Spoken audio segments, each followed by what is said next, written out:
Semoga kalian suka. Waktu berlalu. Singkatnya, Xiaoyan telah menghilang dari kota liar kuno selama setengah bulan. Meskipun penyembunyian Xiaoyan telah menimbulkan badai yang cukup besar di kota kuno, badai ini hanya berlangsung kurang dari setengah bulan sebelum secara bertahap diredam oleh semakin banyaknya ahli bandi di kota kuno. Akan ada cerita baru yang terjadi di kota kuno setiap hari. Meskipun Xiaoyan adalah seorang jenius dan keterampilan alkimia yang belum pernah terjadi sebelumnya di kota kuno, kisah-kisah kota kuno tidak akan berhenti hanya pada Xiaoyan saja. Ketika beberapa ahli di kota kuno memperhatikan sekelompok bandi yang berkerumun, mereka merasa penasaran tentang siapa mereka. Namun mereka bereaksi cepat. Selain kolam petir kehampaan yang hanya muncul sekali setiap 100 tahun, mungkin tidak ada alasan lain yang bisa membuat begitu banyak bandi elit berkerumun di kota kuno ini. Beberapa orang tua di kota yang mengetahui masalah ini tiba-tiba menyadari bahwa hanya tinggal 1,5 bulan lagi sampai dibukanya kolam petir. Tidak mengherankan jika para bandi elit ini yang biasanya berkultivasi dalam pengasingan, semuanya datang ke alam liar. Jika tidak terjadi hal besar, mereka tidak akan berminat datang ke sini. Lagi pula sudah sulit bagi bandi elit untuk meningkatkan kekuatannya, terutama adalah bandi elit tingkat tinggi. Untuk meningkatkan kekuatan mereka pada level mereka saat ini, sudah tidak efektif hanya mengandalkan harta bumi. Bagaimanapun ini adalah perbatasan benua, tanah tandus. Bagaimana bisa ada sumber daya budidaya yang luar biasa? Namun sekarang kolam petir kehampaan adalah sebuah anomali di antara banyak sumber daya budidaya. Dalam beberapa hari saja, hampir 100 bandi elit telah muncul di kota kuno. Barisan besar seperti itu bisa dianggap sangat kuat, bahkan di seluruh wilayah selatan. Untuk sementara waktu, seluruh kota menjadi sangat hidup. Semua orang tentu saja sudah melupakan kejeniusan Xiaoyan. Namun karena semakin banyak bandi elit muncul di kota kuno yang ramai, masalah pun muncul di kota. Pembukaan kolam petir kehampaan semakin dekat, tetapi hanya ada total 30 undangan kolam petir. Seperti kata pepatah, terlalu banyak biksu dan terlalu sedikit bubur. Saat ini terdapat hampir 100 bandi elit di kota liar kuno. Namun pada akhirnya kurang dari sepertiga dari mereka yang bisa memasuki kolam petir kehampaan. Hasil ini akan menyebabkan sebagian besar bandi elit menyia-nyiakan perjalanan mereka. Ini adalah sesuatu yang tidak dapat mereka terima. Jadi meski mereka tidak bisa memasuki kolam petir kehampaan, para bandi elit ini pasti tidak akan bersedia menjadi penonton. Akibatnya pertempuran berkelanjutan di kota kuno secara resmi terjadi dalam kehampaan. Ini bukan hanya demi mendapatkan kualifikasi untuk memasuki kolam petir kehampaan, tetapi juga untuk menampilkan hasil budidaya mereka. Presiden Guli dan Cilin berdiri di halaman dalam persatuan alkemis. Keduanya mengangkat kepala dan melihat pertempuran di langit tempat Doki melonjak. Mereka hanya bisa menghela nafas pelan. Kemana tempatnya bocah nakal Yanxiao itu pergi? Kolam petir kehampaan akan segera dibuka, tetapi dia masih menghilang hingga saat ini. Ucap Guli tidak bisa menahan diri untuk tidak menggelengkan kepalanya saat memikirkan Xiaoyan. Dia juga sangat penasaran dengan keberadaan Xiaoyan. Setelah Xiaoyan meninggalkan asosiasi alkemis hari itu, dia tampak benar-benar menghilang dari muka bumi. Bahkan tidak ada jejak auranya yang tertinggal. Ini tampak sangat aneh. Cilin juga sedikit mengernyit saat mendengar ini. Dia sangat mengkhawatirkan Xiaoyan. Guli, apakah menurutmu Yanxiao ditangkap oleh Modi? Ucap Cilin. Sebelum dia selesai berbicara, Guli melambaikan tangannya dengan lembut dan menggelengkan kepalanya. Tidak mungkin. Saat itu Zoutai masih berada di kota kuno, dan mereka telah melarikan diri dengan menyajikan. Mereka jelas tahu betapa kuatnya Zoutai, dan pasti tidak akan gegabah menyerang Yanxiao. Yan Bing sangat jelas tentang hal ini. Begitu dia ditemukan, bahkan dia tidak akan mampu menanggung akibatnya. Sekarang yang bisa kita lakukan hanyalah menunggu dan melihat. Mungkin saat kita mengkhawatirkan Yanxiao, dia mungkin sedang duduk di gunung dan mengamati harimau dari jauh. Ucap Guli. Mata tua Guli menyipit saat dia merenung dalam hatinya. Dia sekali lagi melihat lingkaran pertempuran yang semakin berapi-api di langit dan berkata dengan tenang. Lagi pula, bukankah dia juga seperti ini terakhir kali? Ucap Guli lagi. Sin kembali ke dunia pohon roh. Di puncak gunung, Xiaoyan yang sedang berkultivasi dengan mata tertutup sedikit mengangkat alisnya. Kelopak matanya sedikit bergetar saat dia keluar dari kondisi kultivasinya. Dia menoleh dan melihat sosok Luo tua perlahan berjalan dari jarak dekat di belakangnya. Luo Jin yang mengikuti di sampingnya sudah meninggalkan dunia pohon roh.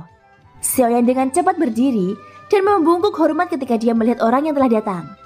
Meskipun dia sudah akrab dengan Luo tua, seorang penatua tetaplah seorang penatua, dan seorang senior tetaplah seorang senior. Dalam hal etiket, Xiaoyan jarang kalah dengan orang lain. Tentu saja hal itu dibangun atas dasar saling menghormati antara kedua belah pihak. Jika orang lain tidak menyinggung perasaannya, dia tidak akan menyinggung perasaan mereka. Jika Anda menghormati saya akan mengembalikan Anda 10 kali lipat. Ini adalah prinsip Xiaoyan selama ini. Luo tua tersenyum dan mengangguk sebagai balasan salam. Dibandingkan dengan Xiaoyan, Luo tua sangat santai. Etiket hanyalah tindakan dangkal baginya. Namun dia cukup puas dengan sikap Xiaoyan. Hahaha. Jika tidak ada yang lain, orang tua ini tidak akan mengganggu kultivasimu. Namun aku khawatir kamu harus pergi sekarang, ucap Luo tua. Heh. Mendengar kata-kata Luo tua, Xiaoyan langsung tercengang. Apakah kata-kata ini berarti dia ingin mengusirnya? Namun Luo tua bukanlah orang seperti itu. Mungkinkah usiran ini berasal dari anggota suku pohon roh?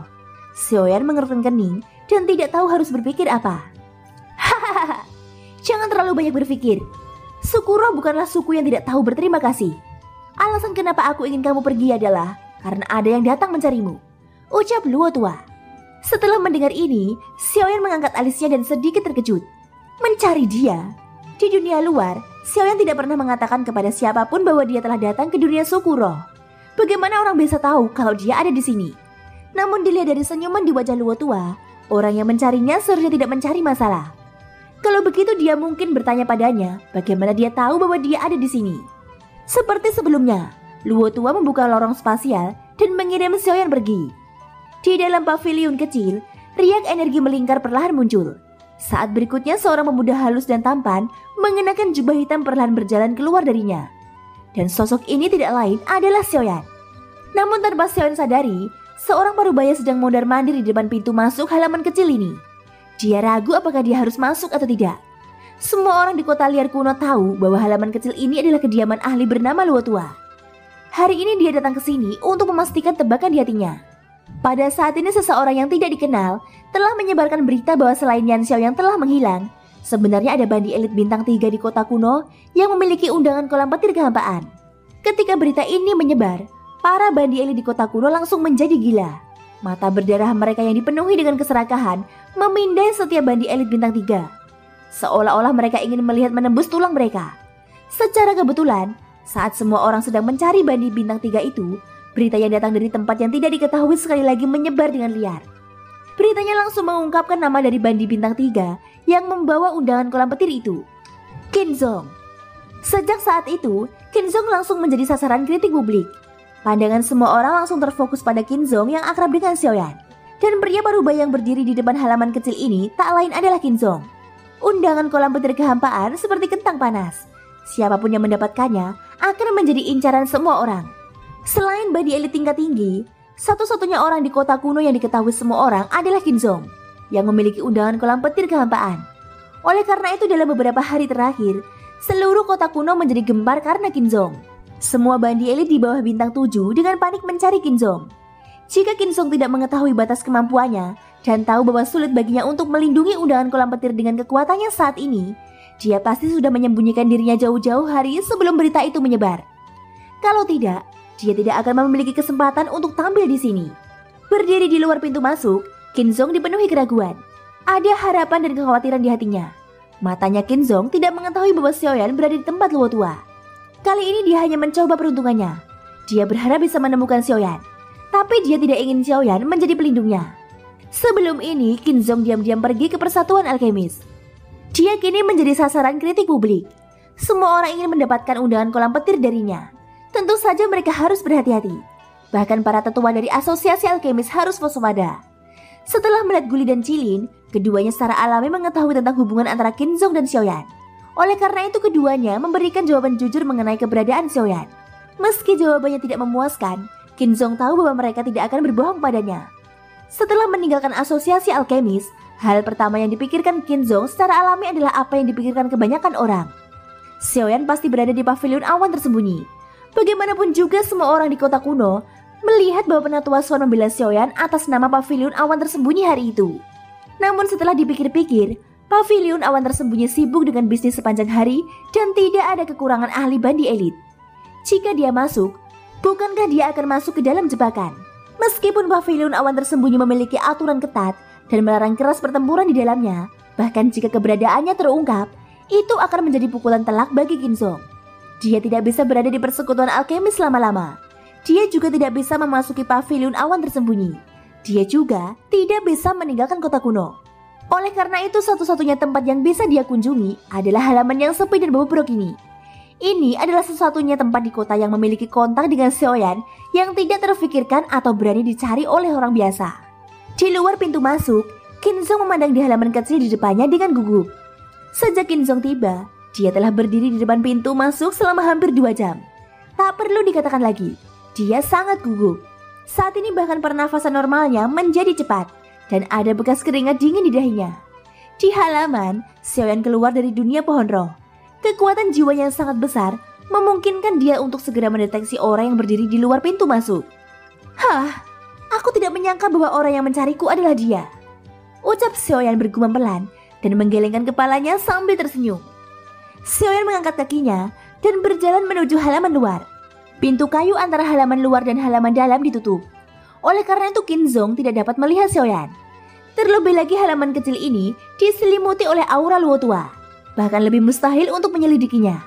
Namun tepat ketika Xiaoyan tiba di depan pintu kayu dan hendak membukanya, Qinzong yang berada di luar pintu masuk melihat ke belakang dengan ekspresi terkejut. Di sana seorang lelaki tua dengan wajah muram perlahan berjalan mendekat. Melihat aura lelaki tua itu sebenarnya beberapa kali lebih kuat dari aura Qinzong. Dia jelas merupakan bandi elit bintang 6. Hahaha, kebetulan sekali. Bukankah ini Patria Klan Qin? Kenapa? Kamu tidak punya tempat untuk bersembunyi dari kejaran para bandi elit itu.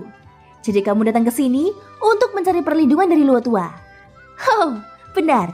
Yan Xiao itu ada hubungannya dengan Luo Tua. Namun Luo Tua membantu Yan Xiao, bukan kamu, ucap lelaki tua itu. Ketika Xiao mendengar suara itu, tangan yang hendak dia angkat perlahan diturunkan lagi. Segera setelah itu sudut mulutnya melengkung membentuk cibiran. Kekuatan jiwanya menyebar dan mengamati situasi di luar pintu masuk. Kalau tidak salah, kabar bahwa undangan kolam petir berada di tubuhku sebenarnya disebarkan olehmu kan? Li Gan, ucap Qinzong berkata dengan marah. Orang yang datang adalah Patria Klan Li dari kota kuno, Li Gan. Hehehe, saudara Qinzong, kamu tidak bisa berkata seperti ini. Undangan kolam petir kehampaan adalah sesuatu yang bisa diperoleh oleh mereka yang mampu. Pada akhirnya tidak ada gunanya bagi orang sepertimu untuk bersembunyi. Ketika waktunya tepat, undangan di tanganmu pasti akan direnggut. Tindakanku hanya untuk memberitahumu batas kemampuanmu sendiri, ucap Li Gan.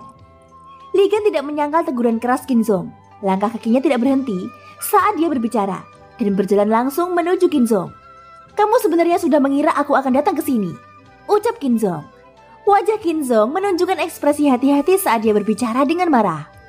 Doki dalam tubuhnya telah menyebar. Dia siap menghadapi Li Gan kapan saja.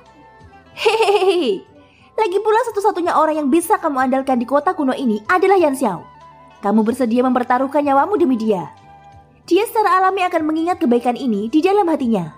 Namun sayangnya dia pergi dan keberadaannya tidak ditemukan dimanapun. Wajar saja jika kamu datang ke sini. Namun tampaknya kamu datang sedikit lebih awal dari yang aku perkirakan, ucap Li Gan. Sudut mulut Li Gan terangkat menjadi senyuman jahat. Kedua matanya dipenuhi kilatan dingin. Skema yang bagus. Bahkan jika ini masalahnya, saudara Yan Xiao pasti akan mengetahui apakah kamu berani membunuhku di depan mata Luo Tua, ucap Qinzong. Wajah Qinzong berkedut terus-menerus. Li Gan di depannya benar-benar orang yang keji. Li Gan hanya tersenyum ketika mendengar ini. Dia mengangkat matanya dan berkata, siapa bilang aku ingin membunuhmu? Aku tahu hasilnya akan sangat merepotkan. Oleh karena itu aku hanya ingin undangan kolam petir yang ada di tanganmu. Itu sudah cukup, ucap Li Gan. Biarpun kamu merebut undangan kolam petir dari tanganku, aku khawatir kamu tidak akan bisa melindunginya, ucap Qinzong. Saudara Qinzong, kamu tidak perlu khawatir tentang ini, ucap Li Gan. Qinzong ingin mengulur waktu, berharap dia bisa memikirkan cara untuk melarikan diri. Perbedaan antara bandi elit bintang 3 dan bintang 6 terlalu besar. Dia benar-benar tidak bisa menghadapinya secara langsung. Namun Li Gan jelas tidak ingin Qinzong melarikan diri. Bahkan sebelum suaranya memudar, Li Gan yang hanya berjarak beberapa meter dari Qinzong langsung bergerak dan meraih Qinzong. Thank you guys sudah mendengarkan ceritaku di episode kali ini. Ikutin terus kelanjutannya ya. Selamat Hari Natal, semoga Tuhan memberkati. Sampai jumpa dan bye-bye.